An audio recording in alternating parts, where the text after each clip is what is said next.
श्री गुरुभ्यो नमः। गुरुर्ब्रह्मा गुरुर्विष्णुर् गुरुर्देवो महेश्वरः गुरुः साक्षात् परं ब्रह्म तस्मै श्री गुरवे नमः। अज्ञानतिमिरान्धस्य ज्ञानाञ्जनशलाकया चक्षुरुन्मीलितं येन तस्मै श्री गुरवे नमः। अत्र पुरतः विद्यमानान् सर्वान् पंडितवर्यान् अध्यापकान् प्राचार्यान् विदुषः मानवांश्च छात्रांश्च नत्वा स्वीकृतविषये यथामति यथासमयं किञ्चिदिव प्रस्तोतुम् इच्छामि। मम ध्वनिः श्रूयते वा? धन्यवादाः। इदानीं केन्द्रीय संस्कृत विश्वविद्यालयस्य लखनौ परिसरः, तत्र ये विशिष्टाः विद्वांसः सन्ति तेषां चरणकमलयोः मम नतितती समर्प्य उद्दिष्टविषयम् अधिकृत्य प्रस्तोतुम् इच्छामि। प्रथमम् अस्य परिसरस्य ये निदेशकाः सन्ति, अध्यक्षाः विशिष्य अस्य अधिवेशनस्य प्रोफेसर् सर्वनारायण झा महोदयाः, तेषां कृते नमस्कारान् निवेद्य एतादृशस्य सन्दर्भस्य सर्वस्यापि संघटकाः ये सन्ति अस्माकं प्रोफेसर् श्रीनिवास वर्खेडी महोदयाः, माननीय कुलपतयः, तेषां कृतेपि मम प्राथमिकनमस्कारान् निवेद्य मया साकं सम्पर्कादिकं कृतवन्तः ये अस्माकं गुरुचरणसिंह महाभागाः, तेभ्यः अन्येभ्यश्च मम नमस्कारान् निवेद्य विवक्षिते विषये प्रवेष्टुम् इच्छामि। वयं सर्वे जानीमः, अस्माकं केन्द्रसर्वकारः प्रायः वर्षद्वयात् प्राक् एकं कार्यक्रमं प्रस्तुतवन्तः। काशी तमिळ् संगमम् इति नाम्ना काश्याः तमिळ्नाडुप्रदेशस्य च मध्ये यः संगमः सम्बन्धः विद्यते, तं सम्बन्धं तावत् दृढयितुम् एतादृशकार्यक्रमं प्रवर्तितवन्तः मध्यसर्वकारीयाः, केन्द्रसर्वकारीयाः। तत्र ऐषमः वर्षे तृतीयविषयत्वेन अगस्त्यः इति कश्चन महान् गृहीतः। तद्विषये तत्र अधिवेशनानि इदानीं प्रचलन्ति। तत्र अस्माकं लखनौ परिसरे गृहीतः विषयः सिद्धचिकित्सापद्धतौ शास्त्रीयतमिळसाहित्ये राष्ट्रियसंस्कृतैकतायां च ऋष्यगस्त्यस्य भूमिका। तर्हि अस्मिन् शीर्षके बहवः विषयाः तत्र विवादविषयाः आपतिताः। तत्र अहं क्रमशः यथामति एतान् सर्वानपि विषयान् संस्पृश्य किञ्चित् वक्तुम् इच्छामि। तत्र अगस्त्यः इति नाम अस्माकं प्रसिद्धमेव। तत्र केषांचित् महताम् एकमेव वैशिष्ट्यं भवेत्, परन्तु अगस्त्यस्य बहुभिः प्रकारैः वैशिष्ट्यं विद्यते। तत्र वेदेषु एव अगस्त्यस्य निर्देशः विद्यते, अगस्त्य इति नामनिर्देशः विद्यते। वेदेषु केषांचित् सूक्तानां द्रष्टा विद्यते, ऋषिः विद्यते अगस्त्यः। तत्र मुनिषु अपि अन्यतमत्वेन अगस्त्यः निर्दिष्टः, गोत्रप्रवर्तकत्वेन अपि अगस्त्यः निर्दिष्टः। एतत् सर्वं वयं द्रष्टुम् उद्यताः।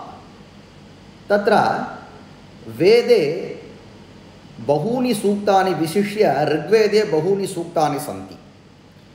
तत्र ऋषिः नाम मन्त्रद्रष्टा इति प्रसिद्धमेव। ऋग्वेदे बहूनि सूक्तानि सन्ति। तत्र एकं सूक्तं तत्र ऋक् एवं विद्यते, अगस्त्यः खनमानः खनित्रैः प्रजाम् अपत्यं बलमिच्छमानः उभौ वर्णौ ऋषिरुग्रः पुपोष सत्यादेवेषु आशिषो जगाम इति एवं रीत्या काचन ऋक् विद्यते। अगस्त्यः खनामानः खनित्रैः प्रजामपत्यं बलमिच्छमानः उभौ वर्णौ ऋषिरुग्रः पुपोष सत्यादेवेष्वाशिषो जगाम इति तस्याः स्वरूपं विद्यते।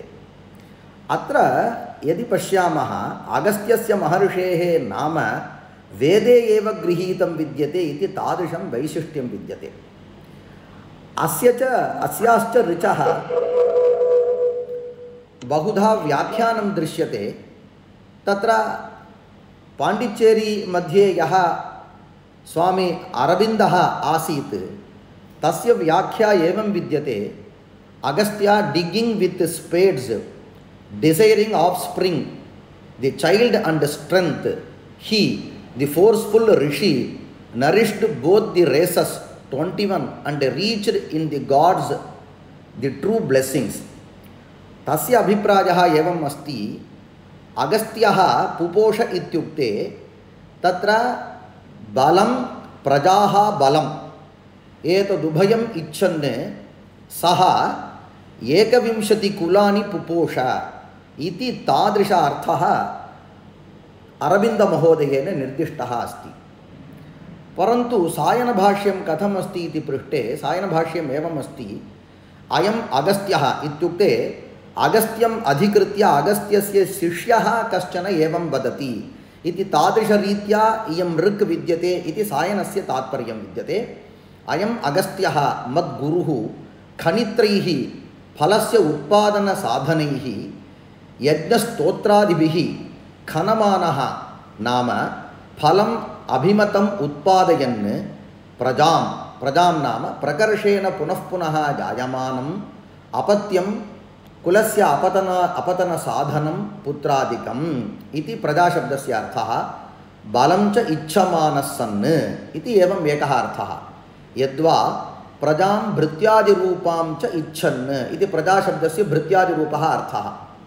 एवम् इच्छन् ऋषिः किं ऋषिः इति अत्र कः निर्दिष्टः? अगस्त्यः। ऋषिशब्दस्य अयमर्थः अतीन्द्रियद्रष्टा महानुभावः इति निर्देशः। एवञ्च उग्रः तत्र संसारे सञ्चरन् अपि अपापः सन् उभौ वर्णौ नाम वर्णनीयौ आकारो नाम कामं च तपश्च तदुभयमेव वर्णौ इति निर्दिशति पुपोष। सत्याः एवम् अस्ति सायनभाष्यम्। अनेन भाष्येन बहु विषयान् अगस्त्यविषये वयं ज्ञातुं पारयामः। सः मंत्र अत्र ऋषिः मम गुरुः इति निर्देशः विद्यते। एवं च अत्र ऋषिः इति शब्दः निर्दिष्टः। ऋषिशब्दस्य अतीन्द्रियद्रष्टा महानुभावः। एतेन किं ज्ञायते? अगस्त्यः अतीन्द्रियद्रष्टा महानुभावः इति सायनः निर्दिशति इति ज्ञेयम्। किञ्च अत्र तत्र प्रजां बलं च इच्छन् द्वौ वर्णौ इति विद्यते। तस्य तत्र वर्णशब्दस्य कामः तद्वत् तपः इत्येतदुभयम् अर्थः इति सायनस्य तात्पर्यम् एवमस्ति। अनेन किं ज्ञायते? अगस्त्यः इति नाम एव वेदेषु निर्दिष्टं विद्यते। तद्विषये व्याख्यापि एवं कृता विद्यते। सः मन्त्रद्रष्टा इति सायनः निर्दिशति, अतीन्द्रियद्रष्टा इति निर्दिशति, महानुभावः इति निर्दिशति इति अगस्त्यस्य ऋषेः वैशिष्ट्यं ज्ञातुं वयं पारयामः। अत्र श्रूयते वा? ओके। अत्र केषांचित् एवम् अन्यः कश्चन अभिप्रायः विद्यते। अत्र उभौ वर्णौ इति विद्यते किल, तत्र वर्णशब्दस्वारस्यात् एकः वर्णः तावत् संस्कृतवर्णः, अन्यः तत्र तमिळ् वर्णः इति अन्यथापि अर्थं ग्रहीतुं शक्नुमः इति केचन अगस्त्य उपासकाः चिन्तयन्ति। तेषाम् एवम् अभिप्रायः विद्यते। तर्हि उभौ वर्णौ पुपोष इत्युक्ते तत्र संस्कृतवर्णान् तद्वत् तमिळ्वर्णांश्च सः पुपोष इति स्वीकर्तुं शक्यते इति तादृशवैशिष्ट्यम् अगस्त्यस्यापि विद्यते इत्येव अस्माभिः ज्ञेयं। किञ्च अगस्त्यः बहुत्र मुनिः इत्यपि निर्दिष्टः, किञ्च सः गोत्रप्रवर्तकः अपि विद्यते। तद्विषये किञ्चित् पश्यामः। तत्र गोत्राणि बहूनि सन्ति इति वयं जानीमः।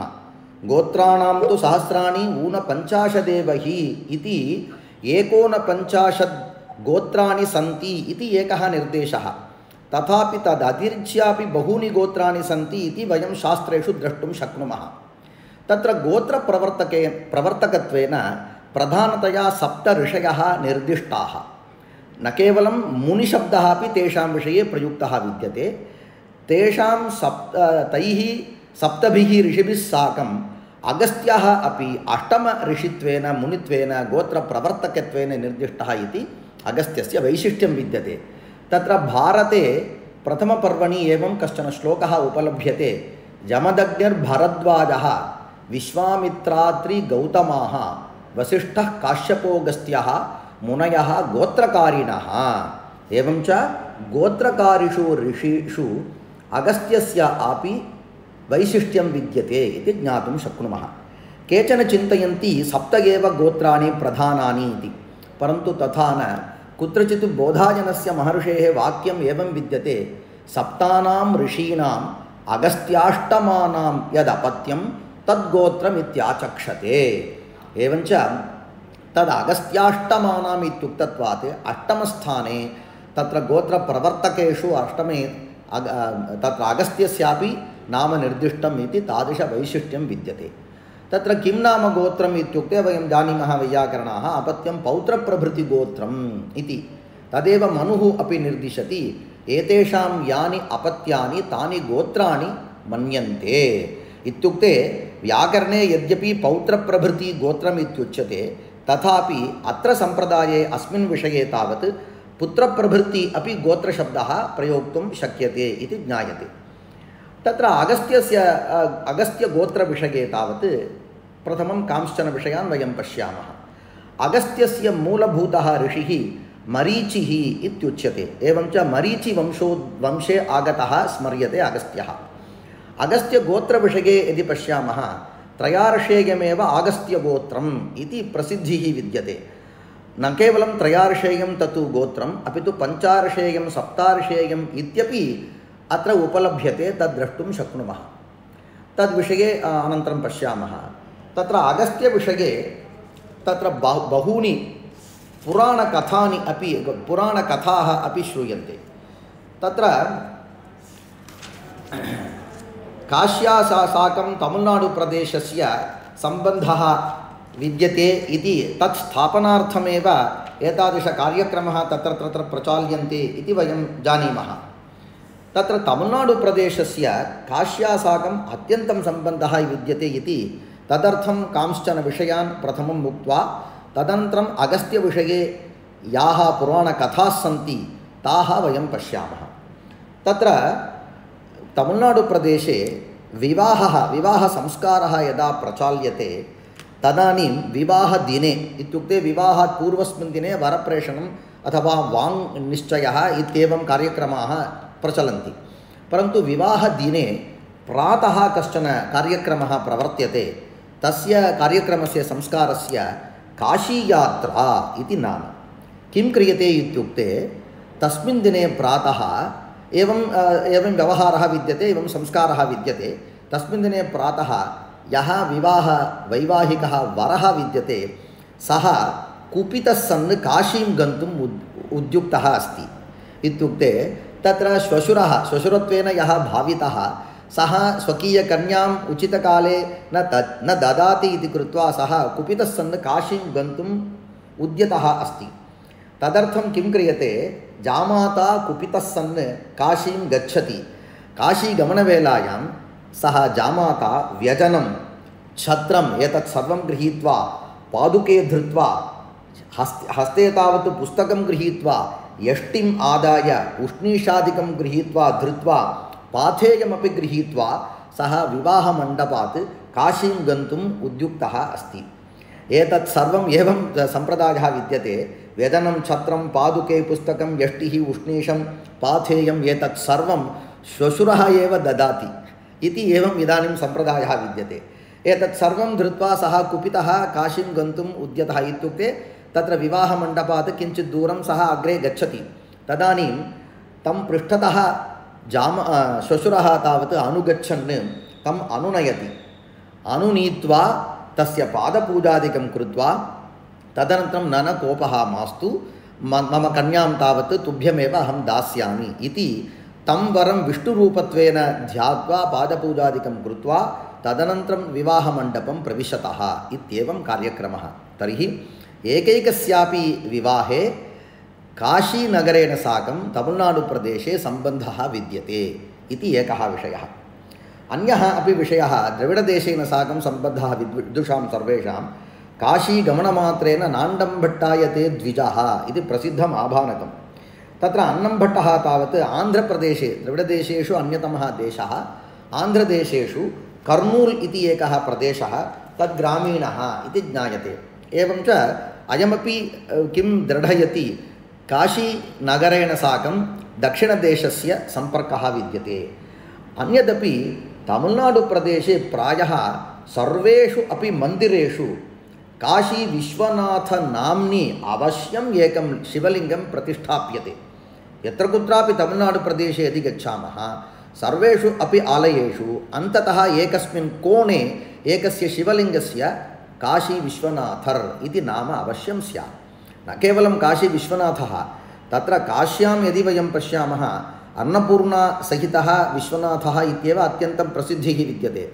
परन्तु तमिळ्नाडुप्रदेशे विशालाक्ष्यम्बिकासमेत विश्वनाथः इति विश्वनाथेन साकं विशालाक्षी अपि स्थाप्यते इति तादृशसम्बन्धः विद्यते तमिळ्नाडुप्रदेशस्य। किञ्च अत्र केचन ग्रामाः सन्ति। उदाहरणार्थम् एकं ग्रामं निर्दिशामि। अत्र पाण्डिचेरी इति एकं नगरं विद्यते। चेन्नैतः तत्र गमनवेलायाम् एकः ग्रामः अस्ति, मरक्कानम् इति प्रसिद्धग्रामः विद्यते। तस्य समीपे कडप्पाक्कम् इति एकः ग्रामः विद्यते। तत्र यदि पश्यामः काशीपाट्टै इति एकः मार्गः विद्यते। अयं पाट्टै नाम पन्थाः इति तस्मिन् अर्थे तस्मिन् स्थाने पदस्य स्थाने पाट्टै इति शब्दः प्रयुज्यते। इत्युक्ते काशीगमनार्थम् अयं पन्थाः तदर्थमेव विद्यते। वस्तुतः यदि पश्यामः सः ग्रामः कुत्रापि कोणे विद्यते, काशी कुत्रापि विद्यते। उभयोः गमनार्थं सः मार्गः न पर्याप्तः। तथापि तस्मात् बहोः कालादारभ्य एव काशीगमनार्थम् एकः मार्गः विशिष्य कल्पितः। अधुनापि तस्य नाम काशीपाट्टै इति विद्यते। इत्युक्ते काश्याः तमिळ्नाडु प्रान्तेन साकं कियान् सम्बन्धः इति ज्ञातुं वयं पारयामः। तदनन्तरम् अगस्त्यविषये यदि पश्यामः तदङ्गत्वेन एतत् सर्वं दृढयितुमेव अगस्त्यविषयेपि एतादृशकार्यक्रमाः प्रधानसर्वकारेण केन्द्रीयसर्वकारेण निर्वर्त्यन्ते। वस्तुतः अत्यन्तम् उचितः एव अयं विषयः। तत्र अगस्त्यविषये यदि पश्यामः सः महान् इति वेदभाष्ये अस्माभिः दृष्टं। तत्र केचन महान्तः तावत् कालपरिच्छिन्नाः अस्मिन्नेव काले ते आसन् इति कालपरिच्छिन्नाः भवेयुः। केचन देशतः परिच्छिन्नाः इत्युक्ते अस्मिन् देशे अयं महान् प्रसिद्धः इति स्यात्। भाषापरिच्छिन्नाः अस्यां भाषायाम् अयं ऋषिः प्रसिद्धः, मुनिः प्रसिद्धः इति। केचन तावत् सम्प्रदायपरिच्छिन्नाः भवेयुः। केचन तावत् शास्त्रपरिच्छिन्नाः, अस्मिन् शास्त्रे अयं ऋषिः प्रसिद्धः इति। परन्तु अगस्त्यम् यदि पश्यामः एतत् सर्वम् अतिक्रम्य, इत्युक्ते कालम् अपि अतिक्रम्य, इत्युक्ते न केवलं सः तत्र त्रेतायां श्रीरामस्य काले आसीत्, वेदकालेपि आसीत् इति वैदिकदर्शनं वैदिकदृष्टान्तः मया प्रदर्शितः। न केवलं वेदकाले, न केवलं वैदिकसम्प्रदाये, अपि तु तदतिरिच्य पौराणिककाले, इत्युक्ते तत्र त्रेतायुगे श्रीरामचन्द्रस्य कथायां बहुत्र अगस्त्यं वयं पश्यामः। न केवलं तत् इदानीमपि कलियुगे सर्वत्र अगस्त्यविषये बहून् विषयान् वयं पश्यामः इति। कालम् अतिक्रम्यापि देशमतिक्रम्य न केवलं सः उत्तरदेशे प्रसिद्धः अपि तु दक्षिणदेशेपि प्रसिद्धः इति विद्यते। भाषामतिक्रम्य न केवलं सः संस्कृतभाषायां भाषया सम्बद्धः अपि तु द्रविडभाषयापि। सम्प्रदायं यदि पश्यामः वैदिकसम्प्रदायेपि श्रौतसम्प्रदायेपि अगस्त्यः निर्दिष्टः विद्यते। तदनन्तरम् उपासनामार्गेपि बहुत्र ललितासहस्रनाम यदि पश्यामः हयग्रीव अगस्त्यसंवादे इति अगस्त्यः निर्दिष्टः। तत्र मन्त्रशास्त्रेषु बहुत्र अगस्त्यः ऋषित्वेन निर्दिष्टः विद्यते। एवञ्च सम्प्रदायम् एवं रीत्या सर्वत्र सः तत्र व्याप्तः विद्यते। बहुभिः प्रकारैः व्यापकः कश्चन ऋषिः विद्यते इत्युक्ते सः अगस्त्यः एकः एव ऋषिः मुनिः गोत्रप्रवर्तकः इत्येवं तस्य वैशिष्ट्यं विद्यते। इदानीम् अगस्त्यविषये काश्चन कथाः पुराणादिषु प्रसिद्धाः कथाः वयं किञ्चित् पश्यामः। संक्षिप्य अहं वक्तुकामोऽस्मि। तत्र एवं श्रूयते एकत्र अग्निः इन्द्रस्य शापात् कदाचित् अग्निः एव अगस्त्यः जनिं प्राप इत्येवं विद्यते। एवञ्च अगस्त्यः अग्न्यंशभूतः इति ज्ञायते। तदा अनन्तरम् अन्या काचन कथा विद्यते। कदाचित् इन्द्रः तावत् तत्र वृत्रासुरं हन्तुम् उद्यतः। वृत्रासुरः समुद्रं प्रविष्टः। एवञ्च महती समुद्रे कुत्र वृत्रासुरः अस्ति इति ज्ञातुम् अपारयन् इन्द्रः तत्र अगस्त्यं प्रार्थयति। तदानीम् अगस्त्यः एव सम्पूर्णं जलं सः पिबति इति विद्यते। एवञ्च तद् जलपानानन्तरं समुद्रः शुष्कः भवति इति कारणात् तदनन्तरं तत्र विद्यमानं वृत्रासुरम् इन्द्रः हन्ति। तदनन्तरं पुनः इन्द्रस्य प्रार्थनया सम्पूर्णं जलं सः उदवमत् इत्येवं कथा विद्यते। तादृशवैशिष्ट्यम् इन्द्रः एव प्रार्थितवान् इत्युक्ते तत्र तादृशवैशिष्ट्यम् अगस्त्यस्य विद्यते इति ज्ञातुं वयं पारयामः। अन्या काचन कथा विद्यते। कैलासे इत्युक्ते उत्तरस्यां दिशि पार्वतीपरमेश्वरयोः विवाहः प्रचलति। तत्र विवाहं द्रष्टुकामाः बहवः इत्युक्ते सम्पूर्णजगति विद्यमानाः सर्वेपि कैलासं प्रति आगतवन्तः। तदानीं तावत् भूमण्डलं सर्वेपि उत्तरां दिशं प्रति आगतवन्तः इति कारणात् सम्पूर्णं धरातलं तावत् उत्तरतः अधोगतं विद्यते। तदानीं दक्षिणभागः तावत् उन्नतः विद्यते। तदानीं शिवः तत् समीकर्तुं सर्वेपि भीताः इति कृत्वा, यतः एकत्र यदि सर्वे जनाः आपतन्ति तर्हि सम्मर्दः भवति। यदा वा इदानीं तत्र वयं पश्यामः तत्र प्रयाग्राजे सर्वे जनाः तत्र आगताः, तदपेक्षया बहुशः सर्वे जनाः आगताः इति कृत्वा तदानीं समीकर्तुं शिवः अगस्त्यमेव निर्दिशति। तादृशवैशिष्ट्यम् अगस्त्यस्य न केवलम् इन्द्रेण प्रार्थितः अपि तु शिवेनापि प्रार्थितः इति तादृशं वैशिष्ट्यं विद्यते अगस्त्यस्य। सः तावत् दक्षिणां दिशं प्रति गच्छतु इति निर्दिशति। शिवस्य आज्ञां स्वीकृत्य, किं कारणम् इत्युक्ते तादृश तपस्वी आसीत् अगस्त्यः। एकाकी सः एकाकी एव सर्वमपि भारं समीकर्तुम् अन्यत्र समीकर्तुं सः शक्नोति इति तादृशवैशिष्ट्यं तस्मिन् विद्यते इति कृत्वा शिवः एवम् आज्ञापयति। ताम् आज्ञां गृहीत्वा सः तावत् उत्तरां दिशं प्रति आगच्छति। तदानीं सः प्रार्थयति, भवतोः पार्वतीपरमेश्वरयोः विवाहं द्रष्टुम् अहं न शक्नोमि, किं वा करवाणि इति सः पृच्छति। तदानीं शिवः निर्दिशति, चिन्ता मास्तु, यदा यत्र यत्र भवान् गच्छति तत्र सर्वत्र अस्माकं विवाहस्य दर्शनं भवति भवतः इति सः निर्दिशति।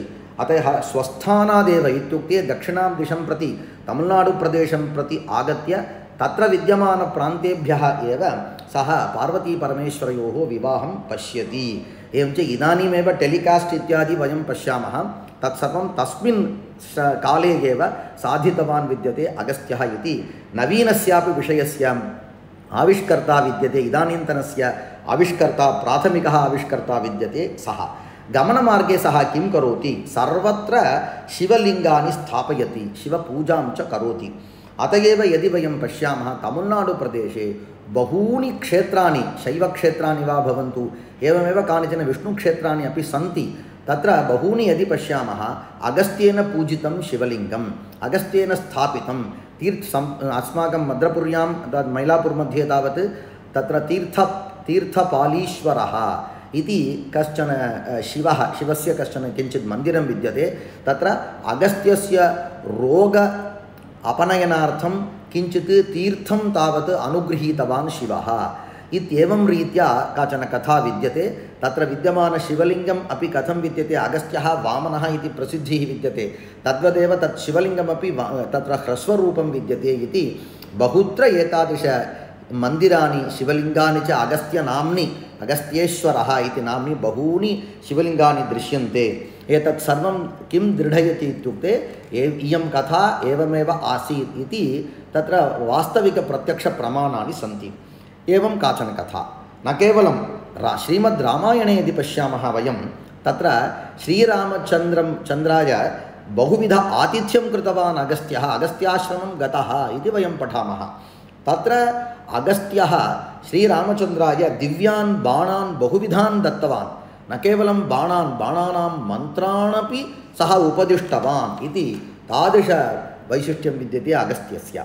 न केवलम् अत्र, यदि अन्ते पश्यामः, युद्धावसरे यदि पश्यामः, तर्हि यदा श्रीरामः श्रान्तः तदानीमपि अगस्त्यः एव आगत्य आदित्यहृदयं नाम स्तोत्रं तत्र उपदिशति इति तदपि पश्यामः। एतत् सर्वं तावत् अगस्त्यविषये कथा।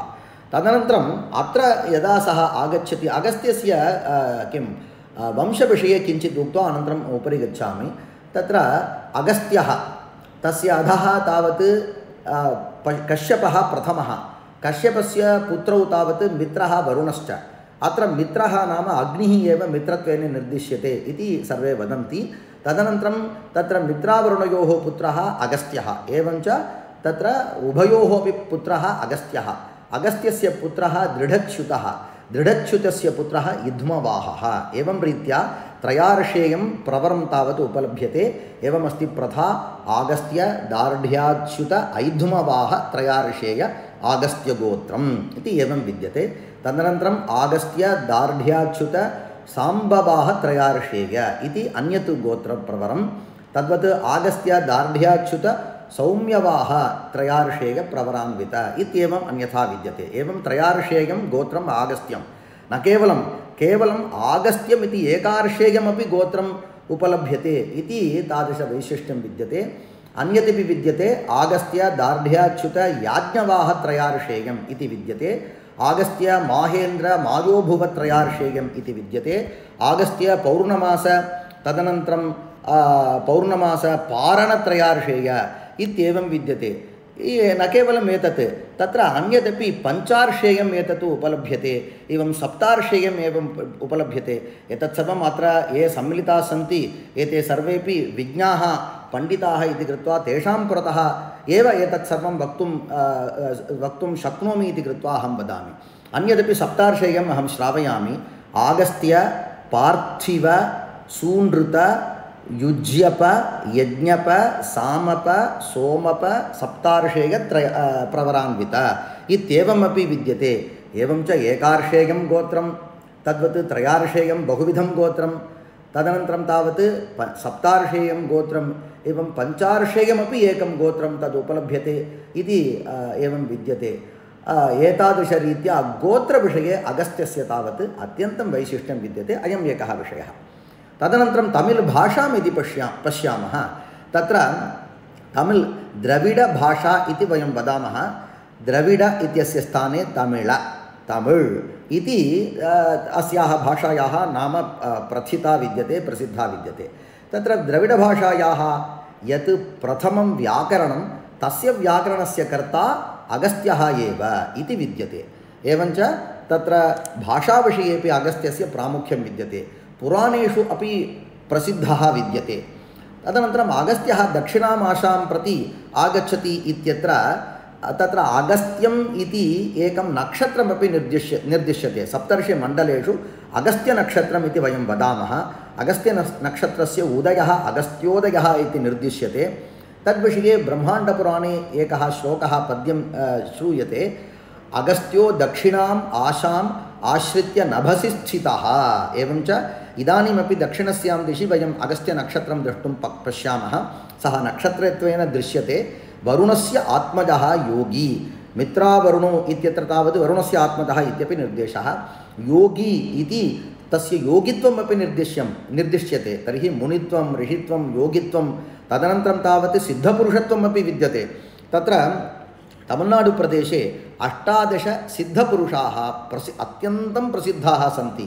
अष्टादशसु सिद्धपुरुषेषु, सिद्धाः इत्युक्ते अणिमा महिमा च इति वयं वदामः, तत्र ये सिद्धाः सन्ति तेषु पुरुषेषु अगस्त्यः प्रमुखः दृश्यते, गण्यते। अतः वरुणस्य आत्मजः योगी विन्ध्यवातापिमर्दनः। तदनन्तरं विन्ध्यविषयेपि काचन कथा। यदा सः उत्तरां दिशं त्यक्त्वा दक्षिणां प्रति आगच्छति तदानीं विन्ध्यपर्वतः अत्यन्तम् उन्नतः विद्यते, वर्धमानः विद्यते। विन्ध्यपर्वतः उत्तरस्यामेव दिशि विद्यते इति सर्वं जानीमः। तदानीं तावत् कुपितः अगस्त्यः तं गिरिं तावत् स्थगयति। अत एव अगस्त्यः, अगशब्देन तत्र गिरिः निर्दिश्यते। तत्तावत् तः स्तभ्नाति इति कारणात् अगं स्त्यायति इति कारणात् अगस्त्यः इति नाम विद्यते। तदनन्तरं तावत् तदा प्रभृति विन्ध्यपर्वतः ह्रस्वः जातः इति प्रथा विद्यते। तदनन्तरं तं गिरिम् अतिलङ्घ्य सः दक्षिणाम् आशाम् आगच्छति। अत एव विन्ध्यमर्दनः। वातापिमर्दनः, जनानां तत्र दैनन्दिनव्यवहारेपि अगस्त्यस्य नाम निर्दिश्यते। यदा वा शिश्वादीनां बालकादीनां तावत् भक्षितं किमपि जीर्णं न भवति तदानीम् अस्माकं दक्षिणप्रदेशेषु वातापि जीर्णो भव इत्येवं रीत्या वातापि इत्येवं किञ्चित् आभानकम् उच्यते। इत्युक्ते तत्र वातापि इति कश्चन असुरः, तत्र तस्य अग्रजः किं करोति, तत्र उभाभ्याम् एताभ्यां यदा यदा केचन ऋष्यादयः आगच्छन्ति तेषां तावत् आतिथ्यं कर्तुम् उद्यतः इति तत्र अग्रजः वदति। तदनन्तरं तावत् तस्य मनुष्यादेः आतिथ्यं करोति। यदा तदानीम् आतिथ्यकरणवेलायां वातापिनमेव हत्वा तस्य मांसेन पाकादिकं कृत्वा भोजनादिकं तावत् अयम् अग्रजः करोति। भोजन अनन्तरं तावत् अयम् अग्रजः वातापि बहिः आगच्छ इत्युक्ते सः वातापि तस्य अतिथिपुरुषस्य उदरं भित्त्वा बहिः आगच्छेत्। एतादृशरीत्या सर्वस्यापि तत्र पुरुषस्य हननं कृत्वा एते भक्षितवन्तौ। तत्र इमां कथां श्रुत्वा सः अगस्त्यः किं करोति, वातापि रूपस्य अन्नस्य भोजन अनन्तरं तावत् वातापि जीर्णो भव इति एवं निर्दिशति। तेन वातापि तत्र मरणमाप्नोति इति काचन कथा विद्यते। तां कथाम् अनुसृत्य अस्माकं तमिळ्नाडुप्रदेशे यदा अजीर्णता भवति तदानीं तावत् वातापि इति तस्य नामस्मरणं क्रियते। तदुच्यते विन्ध्यवातापिमर्दनः इति। एतत् सर्वं ब्रह्माण्डपुराणे श्रूयते। तदनन्तरं तत्र अन्यत्र पश्यतु, आग्नेयपुराणे एवं श्लोकः मैत्रावरुणी लोपामुद्राविषयेपि। मैत्रावरुणी भार्या लोपामुद्रेति विश्रुता सह्याद्रो ब्रह्मणा दत्ता इति आग्नेयपुराणे श्लोकः। इत्युक्ते अत्र यदा दक्षिणां प्रति आगच्छति तदानीं कश्चन अद्रिः तस्य अत्यन्तम् इष्टः। इदानीमपि तस्य नाम विद्यते पोदिगै मलै इति। तावत् अस्माकं तमिळ्नाडुप्रदेशस्य दक्षिणप्रान्ते विद्यते। तस्य सह्याद्रिः इति नाम, सह्याद्रिमाला इति तत्र दीर्घरूप अद्रिमाला विद्यते। तत्र एकस्य प्रदेशस्य सह्याद्रिः इति नाम। तत्र अयं तावत् वासं करोति। अत एव पोदिगै मलै इति तस्य विख्यातं वासस्थानं विद्यते। एवं रीत्या प्रसिद्धः। तस्य भार्या लोपामुद्रा इति सर्वं सिद्धं। तदनन्तरम् उपासनामार्गे अहम् उक्तवान्। तत्र यदि पश्यामः, ललितासहस्रनामस्तोत्रं प्रसिद्धं विद्यते। ब्रह्माण्डपुराणे हयग्रीव अगस्त्यसंवादे ललितासहस्रनामस्तोत्रम् इति। यदि हयग्रीवस्य अगस्त्येन साकं संवादः न भविष्यत् तर्हि ललितासहस्रनामस्तोत्रस्य प्रादुर्भावः अपि अस्माकं न भविष्यत्। एतादृशवैशिष्ट्यम् अगस्त्यस्य विद्यते। तत्र इतिहासे प्रसिद्धः श्रीरामचन्द्रस्य कथा आदित्यहृदयम् इत्यत्र वयं पश्यामः। तदनन्तरं तावत् विशिष्य तमिळ्नाडुप्रदेशे यदि पश्यामः तर्हि अत्र मधुरै इति एकं नगरं विद्यते। यथा वा उत्तरत्र मथुरा इति विद्यते, तत्र एवं मधुरै इति विद्यते। मधुरै इति तत्र मीनाक्ष्यम्बिकायाः मुख्यं स्थानं विद्यते। तत्र विद्यमानस्य शिवस्य सुन्दरेशः इति नाम। एवं कथा विद्यते। यदा अगस्त्यः शिवेन आज्ञप्तः दक्षिणां दिशं प्रति आगच्छति तदानीं शिवं प्रति एवं पृच्छति अगस्त्यः, मयि एतत् सर्वं कुत्र आगच्छति इत्युक्ते हालास्य माहात्म्यम् इति तत्र स्थलपुराणं किञ्चित् विद्यते, बहु प्राचीनं तत्र विद्यते। मयि तत्र गते सर्वे तत्रत्याः द्राविडाः जनाः ज्ञातुं द्राविडशब्दांश्च भविष्यन्ति समुत्सुकाः, तेषामपि उपदेशाय मम विज्ञानहेतवे मह्यं द्राविडसूत्राणि सहसा उपदिश प्रभो इत्यगस्त्य प्रार्थितेन सर्वज्ञेन त्वया तदा उपदिष्टानि सूत्राणि तस्मै कलशजन्मने। अर्थः तावत् सुलभः एव। तत्र सः पृच्छति, अहं द्राविडदेशं यदि गच्छामि तर्हि तत्र विद्यमानाः द्राविडाः जनाः मां पृच्छेयुः, किमिति द्राविडशब्दविषये त्वं जानासि वा इति पृच्छेयुः, अतः मह्यम् उपदेष्टुम् अर्हति भवान् इति पृच्छति, द्राविडसूत्राणि उपदेष्टुम् अर्हति इति सः पृच्छति। तदानीं तावत् त्वया एतत् कस्य वाक्यम् इत्युक्ते पार्वत्याः वाक्यं शिवं प्रति, तदानीं सर्वाणि अपि सूत्राणि कलशजन्मने त्वया उपदिष्टानि इत्युक्ते तत्र द्राविडसूत्राणि मया पूर्वमेव उक्तं, तत्र किञ्चित् तत्र अगत्यं पेरगत्यम् इति किञ्चित् किं व्याकरणं द्राविडव्याकरणं तमिळ् व्याकरणं तत्तावत् शिवेन बहोः कालात् पूर्वं प्रप्रथमम् उपदिष्टं व्याकरणम्। एवं पार्वती पृच्छति। तदनन्तरं तावत् सः शिवः तावत् सत्यं त्वया यत् निर्दिष्टं तत् साधु एव, सम्यक् स्मारितवान् इति सः शिवः तावत् तद्वदति। तद्विषये पश्यन्तु, तत्र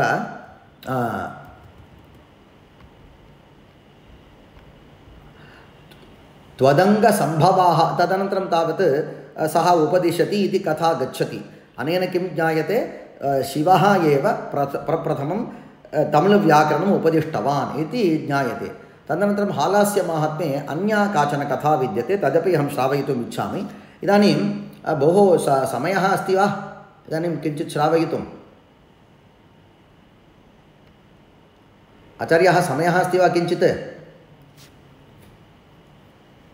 आचार्याः श्रूयते वा? मम ध्वनिः श्रूयते वा? आमां श्रूयते आचार्याः। इदानीं केवलं किञ्चित् 10 अथवा 15 निमेषान् स्वीकर्तुं शक्नोमि वा? आमामाम्। इदानीं नमांसि।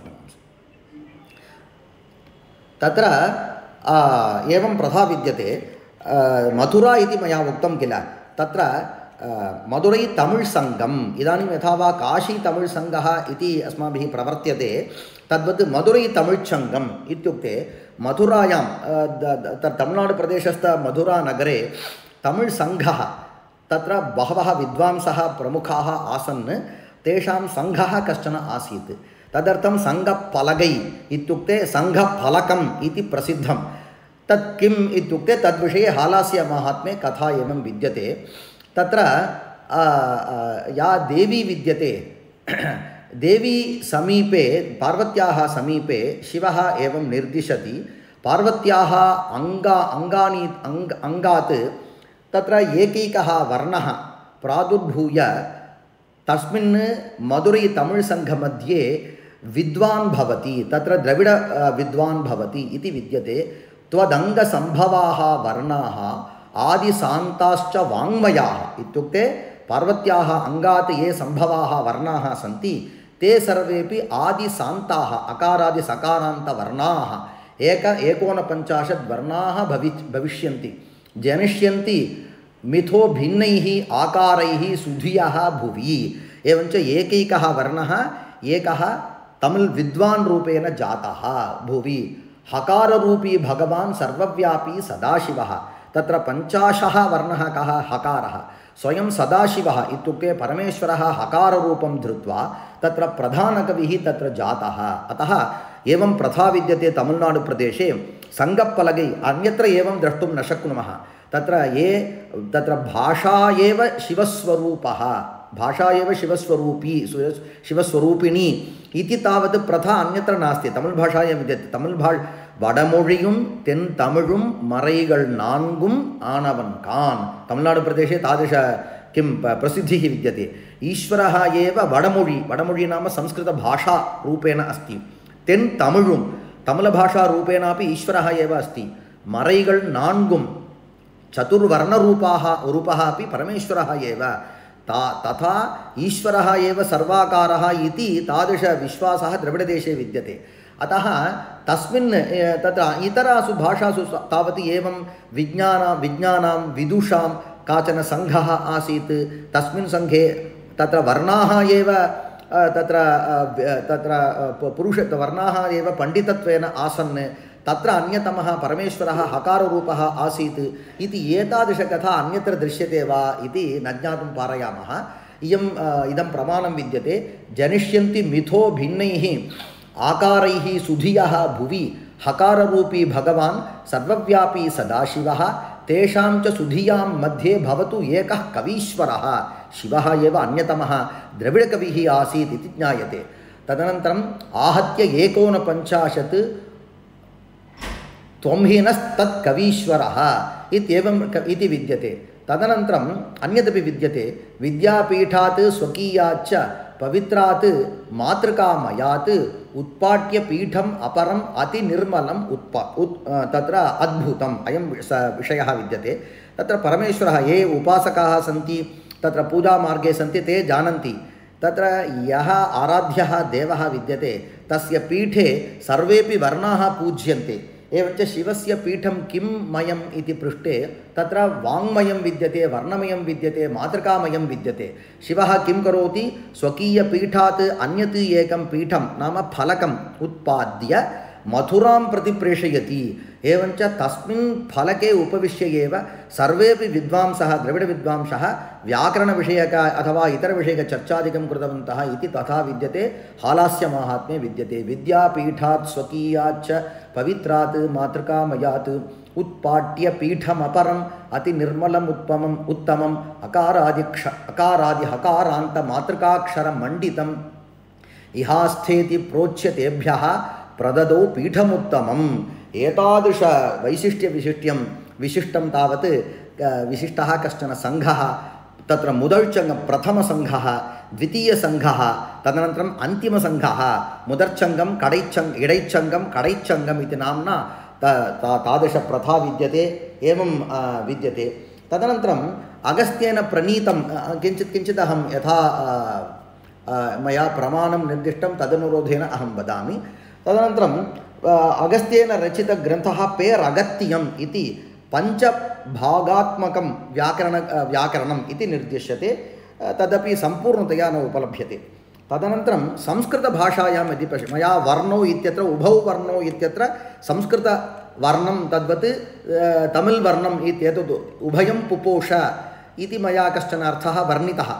तत्र संस्कृते किमपि कृतवान् वा इत्युक्ते बहु कृतवान्। वयं जानीमः उपासनामार्गे बहूनां मन्त्राणां तावत् उपदेशकः ऋषिः तावत् अगस्त्यः एव। तत्र अगस्त्यसंहिता इति एकः ग्रन्थः तत्र वैद्यशास्त्रे उपलभ्यते। तस्य ग्रन्थः तावत् अगस्त्यः एव संस्कृते एव तं ग्रन्थं रचितवान् इति तादृशवैशिष्ट्यं विद्यते। तदनन्तरम् अन्या कथा अयम् एकः विषयः। एवञ्च ऋषिषु अन्यतमः, मुनिषु अन्यतमः एवं विद्यते। तत्र उपासनामार्गे यदि पश्यामः वयं जानीमः षण्मतानि प्रसिद्धानि इति। तत्र शैवम् इति एकं मतं विद्यते। तत्रापि अगस्त्यः प्रसिद्धः, शाक्तमतेपि प्रसिद्धः। तद्वत् कुमारमतेपि, कौमारम् इति वदामः स्कन्दस्वामिनः, तस्मिन् मतेपि प्रसिद्धः। सर्वेषु अपि उपासनामार्गेषु अपि प्रसिद्धः विद्यते। तत्र उदाहरामि। तत्र शैव आगमेषु तत्र आलयेषु द्रविडदेशेषु ये आलयाः सन्ति, यानि मन्दिराणि सन्ति, तेषु अर्चकवंशः अत्र प्रसिद्धः विद्यते। तत्र विद्यमानस्य अर्चकस्य आदिशैवः इति नाम अत्र दृश्यते। तत्र आदिशैवगोत्रस्य तस्य सम्प्रदायस्य प्रवर्तकत्वेन 5 ऋषयः निर्दिष्टाः। एवं विद्यते। श्रीमत्कारणागमः इति कश्चन आगमः, तत्र एवं श्लोकः विद्यते। कौशिकः काश्यपश्चैव भारद्वाजोऽथ गौतमः अगस्त्यश्चैव 5 एते 5 वक्त्रेषु दीक्षिताः तेषां वंशेषु सञ्जाताः शिवब्राह्मणनामकाः इति पद्यं विद्यते प्रमाणं। तर्हि न केवलम् अस्माकं ब्राह्मणप्रसिद्धगोत्रप्रवर्तकत्वम् अगस्त्यस्य, अपि तु शैवमार्गे प्रसिद्धवंशस्यापि प्रवर्तकत्वम् अगस्त्यस्य विद्यते इति ज्ञातुं पारयामः। अन्यदपि तत्र शैव तस्मिन् सम्प्रदाये शैवसिद्धान्तसम्प्रदाये तत्र 11 ऋषीणां नामानि विशिष्य निर्दिष्टानि सन्ति। तत्र अत्रये नमः, वसिष्ठाय नमः, पुलस्त्याय नमः, क्रतवे नमः, भारद्वाजाय नमः, विश्वामित्राय नमः, प्रचेतसे नमः, ऋक्षकाय नमः, अगस्त्याय नमः, दधीचये नमः, दुर्वाससे नमः इति 11 ऋषयः। तेषु अपि अन्यतमत्वं कस्य विद्यते इत्युक्ते तत्र अगस्त्यमहर्षेः विद्यते। तदनन्तरं शाक्तसम्प्रदायेपि अगस्त्यप्रणीताः बहवः श्लोकाः उपलभ्यन्ते। तत् विशिष्य ललितासहस्रनामस्तोत्रं प्रसिद्धं। कुमारपरम्परायां स्कन्दविषये यदि पश्यामः, कुमारतन्त्रम् इति एकः शैवागमग्रन्थः उपागमग्रन्थः उपलभ्यते। तत्र सुब्रह्मण्यस्य परिवारत्वेन 8 परिवाराः, 12 परिवाराः, 16 परिवाराः, तद्वत् 32 परिवाराः इति परिवारदेवताः निर्दिष्टाः। तत्र तावत् अगस्त्यः अपि निर्दिष्टः, परिवारत्वेन अगस्त्यः अपि निर्दिष्टः इति तत्र अस्य बहुवैशिष्ट्यं विद्यते इति अस्माभिः ज्ञातुं पारयामः। तत्र एवं विद्यते, प्राङ्मुखे तु गजं स्थाप्य वह्नौ शास्तारमेव च इति एकत्र एवं अगस्त्यस्य नाम निर्दिष्टं विद्यते। तादृशवैशिष्ट्यं तस्य विद्यते। अगस्त्यस्य स्वरूपं कथम् इति अस्माकम् इच्छा स्यात्। तदर्थं ध्यानश्लोकः अपि उपलभ्यते। शिवध्यानरतं शान्तं जटामकुटमण्डितं रुद्राक्षमाला संच्छन्नं कमण्डलुधरं शुभं वामनं लोपामुद्रेशम् अगस्त्यं भावयाम्यहम् इति अगस्त्यस्य रूपं वर्णितं। लोपामुद्रायाः अपि एकवक्त्रां द्विनेत्रां च एतेन किं ज्ञायते, तत्र व्यवहारपथे अपि तयोः प्रसिद्धिः विद्यते इति। सिद्धेषु मुख्यतमत्वमपि अस्माभिः दृष्टं। ज्योतिषशास्त्रेपि अगस्त्यस्य मुख्यत्वं दृश्यते। वैद्यशास्त्रं यदि पश्यामः, अस्माकं तञ्जावूरु इति एकं नगरं विद्यते। तत्र सरस्वती महाल् इति महान् पुस्तकालयः विद्यते। तद्वारा प्रकाशितानि बहूनि पुस्तकानि वैद्यशास्त्रसम्बद्धानि सन्ति। तत्र अगस्त्यप्रणीतानि पुस्तकानि, वैद्यग्रन्थाः बहवः सन्ति इति वैद्यशास्त्रेपि तस्य महत्त्वं विद्यते। शिल्पशास्त्रं यदि पश्यामः, तत्रापि तस्य महत्त्वं विद्यते। तत्र आलयेषु यदा मूर्त्यादिकं निर्मीयते तदानीं प्रमाणविशेषः निर्दिष्टः।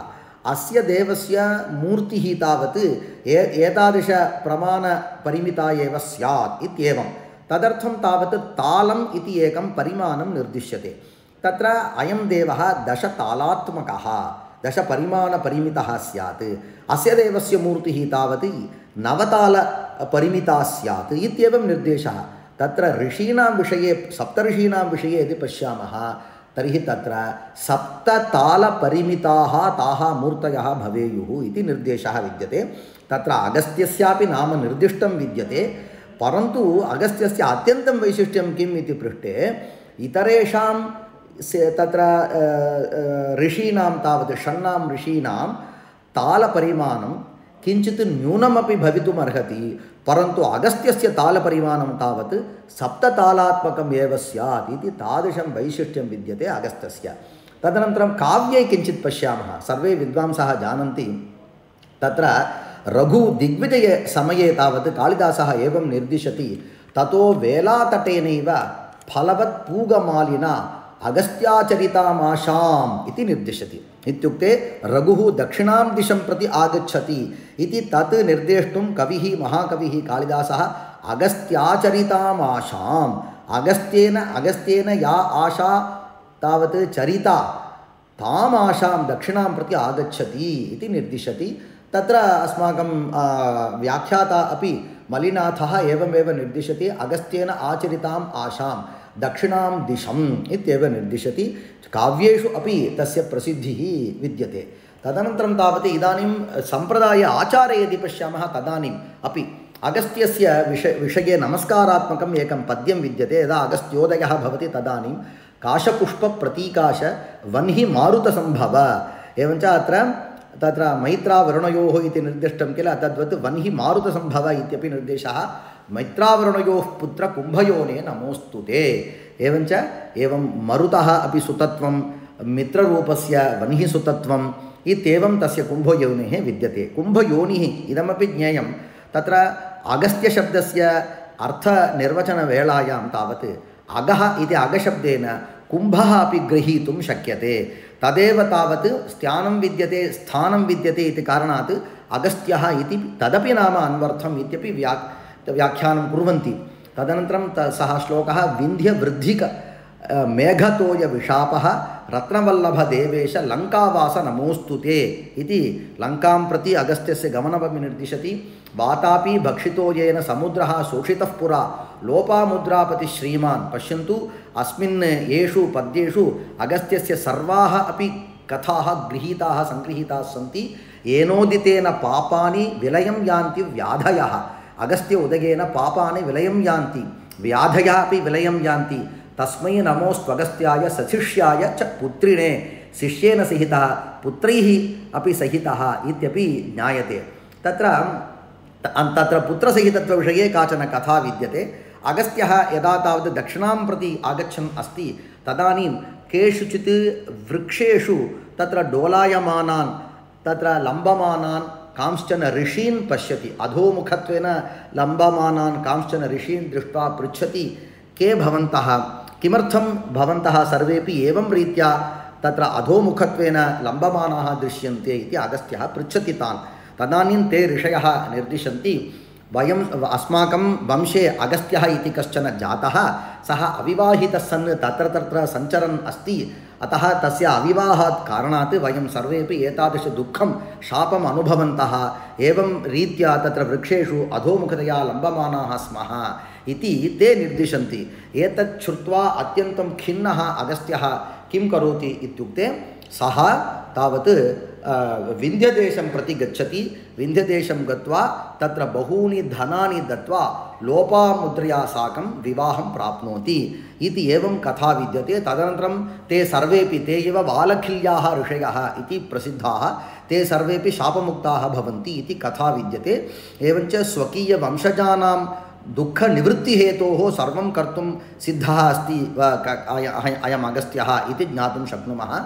अत एव राजपुत्री महाभागे ऋषिपत्नी वरानने लोपामुद्रे नमस्तुभ्यम् अर्घ्यं मे प्रतिगृह्यताम् इति लोपामुद्राविषयेपि विशिष्टश्लोकः। अगस्त्यः सप्तजन्माघं नाशयित्वा आवयोः अयम् अतुलं विमलं सौख्यं प्रयच्छत्वं महामुने इति तत्र नक्षत्रं ऋषिरूपेण नक्षत्रं विद्यते, नक्षत्रं ऋषिरूपेण विद्यते इति कारणात् एवं प्रार्थनाश्लोकः विद्यते। एवम् अस्ति। अन्यापि काचन कथा विद्यते। तत्र कान्तः इति एकः राजा तस्य प्रार्थनया स्वस्य कमण्डलोः जलं तावत् बहिः निष्कासयति। तदेव जलं तावत् इदानीं कावेरी इति वयं पश्यामः। कर्णाटकप्रदेशादारभ्य तमिळ्नाडुप्रदेशं गत्वा अन्यत्र समुद्रेण साकं सा प्रविशति, सा नदी। तस्याः नद्याः उत्पत्तिः तावत् कमण्डलु अगस्त्यकमण्डलोः एव इति ज्ञायते। तस्याः कावेरी इति नाम। तन्नामविषयेपि एवं द्रविडभाषया एकं व्याख्यानं तद् विदुषां सन्निधौ श्रावयितुम् इच्छामि अहं। का इति तमिळ्भाषायां विद्यमानस्य शब्दस्य वायुः इति नाम। विरि इति शब्दस्य वृद्धिं प्राप्नोति इति नाम। या वायुना वृद्धिं प्राप्तवती तस्याः कावेरी इति नाम। तदेव कावेरी इति जातम् इति द्रविडभाषाज्ञाः वदन्ति। एवमपि एवं कथा विद्यते। अयमेव अगस्त्यः कालान्तरे तावत् सह्याद्रि इति पुदिगि मलै इति वयं जानीमः। तत्र गत्वा स्वकीयं तावत् आवासं तावत् सः स्थापयति इत्येवं रीत्या कथा चलति। तत्र लोपामुद्रायाः स्थानं वासः स्वदेशः तावत् विदर्भदेशः इति वयं ज्ञातुं पारयामः। एवं रीत्या अगस्त्यस्य बहुविध संस्कृतग्रन्थान् आधारीकृत्य अहम् उक्तवान्। एतदर्थं द्रविडभाषायां प्रमाणानि सन्ति वा इति पृष्टे बहूनि प्रमाणानि सन्ति। इत्युक्ते द्रविडग्रन्थेषु अपि एतदर्थं प्रमाणाः सन्ति। तत्र एकम् अहं श्रावयित्वा यथाकालम् अहम् उपसंहरामि मम वाचम्। उमैनिगर् उरुत्ति उल्लान् उलोपा मुद्दिरै अण्णाळ् नमैनिगर् उरुत्तन् उल्लान् நலந்தமிழ் முனியே என்னாள் இமையவர் அறிமின் என்னா எந்தையே அருளிச் செய்ய கமைமிகு தவ பேருற்றார் கழலனைக்கு அன்பு செய்வாம். एवं तावत् मण्णिपडिक्करै पुराणम् इति एकं पुराणं नाम स्थलपुराणानि बहूनि सन्ति तमिळ् भाषायां. स्थलपुराणस्यापि प्रामुख्यं प्रामाण्यं विद्यते अत्र. तत्र मण्णिपडिक्करै इत्युक्ते कावेर्याः कुत्रचित् विद्यमानकावेर्याः मण्णि इति नाम विद्यते. तस्मिन् स्थले यत् क्षेत्रं विद्यते तत्र पुराणं किम् अस्ति इत्युक्ते लोपामुद्रा तावत् उमया तुल्या विद्यते उमयि निगर् उरुत्ति उल्लाळ् उलोपामुद्दिरये एवञ्च लोपामुद्रायाः पार्वतीसमत्वम् अत्र स्थापितं नमयि निगर् उरुत्तन् उल्लान् इत्युक्ते शिवतुल्यः विद्यते अगस्त्यः तादृशवैशिष्ट्यं द्रविडभाषायाम् एतयोः विद्यते अतः शिवः एव संस्कृतभाषां तद्वत् द्राविडभाषां तमिळ्भाषां एतदुभयम् अगस्त्याय उपदिष्टवान् इति तदर्थं तावत् बहूनि प्रमाणानि सन्ति इति संक्षिप्य उक्त्वा किञ्चिदिव एकां कथाम् अहं तावत् श्रावयित्वा विरमामि। तत्र मदुरै इति तत्र सङ्गतमिळ् इति कश्चन तत्र द्रविडविदुषां सङ्घः आसीत् सङ्घफलकम् आसीत् इति मया उक्तं। तत्र एकः कविः विद्यते तस्य नाम कीरः इति तस्य नाम आसीत् कीरः इति तस्य नाम। तदानीं तत्र विद्यमानस्य कस्यचित् राज्ञः किम् आगतम् इत्युक्ते कश्चन संशयः आगतः। कः संशयः इति पृष्टे स्त्रीणां शिरसि केशानां स्वतः एव गन्धः भवेद्वा न वा इति संशयः। तदानीं तावत् कश्चन कविः आगत्य स्वतः तेषां गन्धः तावत् अन्यासां न अपि तु पार्वत्याः शिवस्य समीपे या पार्वती विद्यते तस्याः शिरसि तावत् स्वतः एव गन्धः भवेदेव इति कश्चन कविः वदति। तदानीं तस्मिन् सङ्घे तावत् तमिळ्सङ्घे कीरः इति यः एकः कविः आसीत् सः तत् पद्यं तिरस्करोति। वस्तुतः तस्मिन् पद्ये किं लिखितं पार्वत्याः शिरसि विद्यमानकेशानां स्वतः गन्धः विद्यते इति तस्मिन् पद्ये विषयः विद्यते। तच्च पद्यं कः लिखितवान् इति पृष्टे शिवः एव स्वयं विलिख्य तत्र अन्यस्मै कस्मैचित् अर्चकाय दत्त्वा त्वं तां सभां गत्वा वाचय इति शिवः एव प्रेरयति। तत्सर्वं सः बालकः पठति। तदानीं शिवः तस्मिन् सदसि कीरः इति कविः तावत् तत् तिरस्करोति। तदानीं तावत् शिवः स्वयं तां सभां प्रविश्य तस्मिन् पद्ये कः दोषः इति कीरं प्रति पृच्छति। तदानीं कीरः वदति तत्र शब्ददोषः नास्ति अपि तु अर्थदोषः एव विद्यते, एवं भवितुं कदापि नार्हति इति वदति। तदानीं तावत् शिवः ननु मया उच्यते अयं साक्षात् शिवः स्वयम् आगतः, अहं वदामि तत्र गन्धः विद्यते एव इति। तदानीं सः कीरः वदति शिवः स्वयम् आगच्छतु नाम सः ललाटनेत्रविशिष्टः भवतु नाम तस्य नेत्रेण मां तावत् दहतु नाम तथापि इदं पद्यम् असाधु एव इति कीरः सत्कविः सम्यक् निर्दिशति।